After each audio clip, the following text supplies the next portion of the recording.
Hello guys, it's Alarmix and how are y'all doing today? Today we're going to be going over the different guns that you should be using in Apex Legends. I have really been enjoying making these videos breaking down the different weapons in the game. I would like you guys to comment below what kind of videos you like to see on the channel.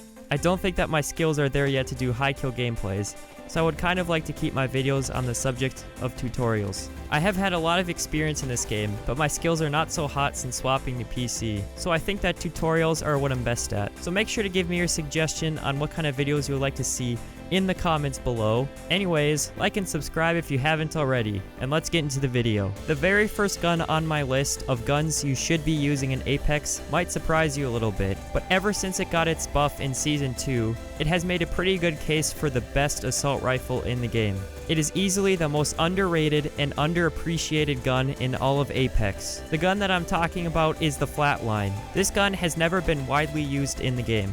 I think that most players have always thought that the Flatline is okay, but not near as good of a gun as, like, say, the R301. But when Season 2 was released, the R301 got a recoil nerf, and I honestly think that the Flatline is the best assault rifle in the entire game. The Flatline is, though, not without its drawbacks. Each heavy bullet that comes out of the Flatline has some pretty brutal vertical recoil, as you can tell from using it. The only reason that I don't find this as much of a problem is because of the fire rate.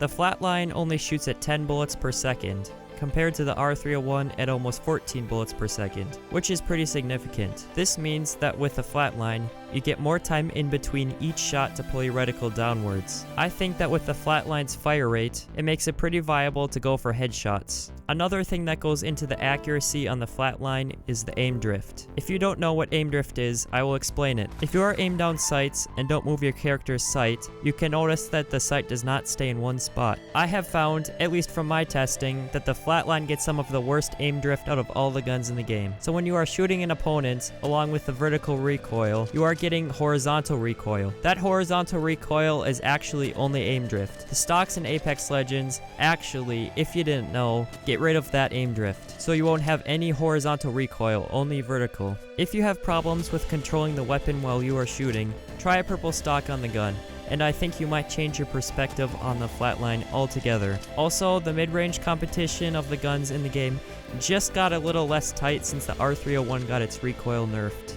If what I have told you hasn't convinced you that the Flatline is better than the R301, then what I am about to tell you in the next minute or so should convince you. When Season 2 first came out, they buffed and nerfed a bunch of guns. Among the buffs of the weapons was the Flatline. It got one of the biggest buffs out of all the guns that were buffed. They took the base body damage of the Flatline from 16 to 19. If this sounds small to you, I tell ya, it's pretty huge. Before the buff, the Flatline had a damage per second of 160, but after the boost, it has a damage per second of 190. The R301 actually, as of now, has a base damage per second of 189. Yes, one less than the Flatline. So if you have the Flatline and are in a reasonable distance of the R301, you have just as much of a chance to win as the other guy in that respect. To put the icing on the cake, the Flatline has a really good mag capacity for the damage that each bullet does. Even though the Flatline and the R301 do pretty much the same damage per second, the R301 with a 28 bullet capacity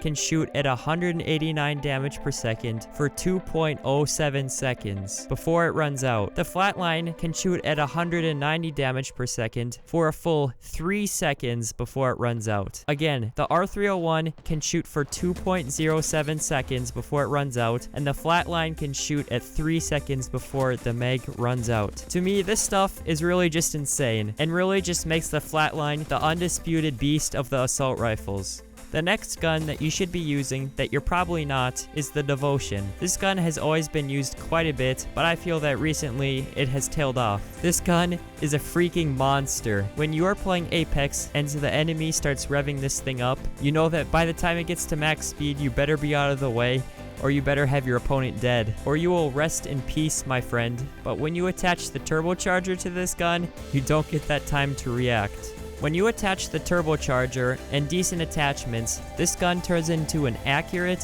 high capacity, 255 damage per second beast. The main drawback to this gun, though, is that it is hard to find all of the necessary attachments to make this thing really go. So you might have to learn how to use it bare, if you really have your mind set on manning it once you find it. A tip that I have for you when you don't have the turbocharger is pre-revving it around corners. This one might be an obvious tip to you. It is really just a part of using the gun. In the clips that I'm showing you, you can see them pre-revving it around the corner, and it usually works out pretty well towards the start of the game. The next tip that I have for you is not so much of an obvious one. When you first start to shoot the devotion, the first few bullets make the gun recoil pretty significantly. So during those first few shots, it is good to hip fire the devotion. Then if you have to, aim down sights. Also, if you guys want to hip fire a lot during your gunfight, crouching increases your accuracy if you didn't know, if you want to go that route.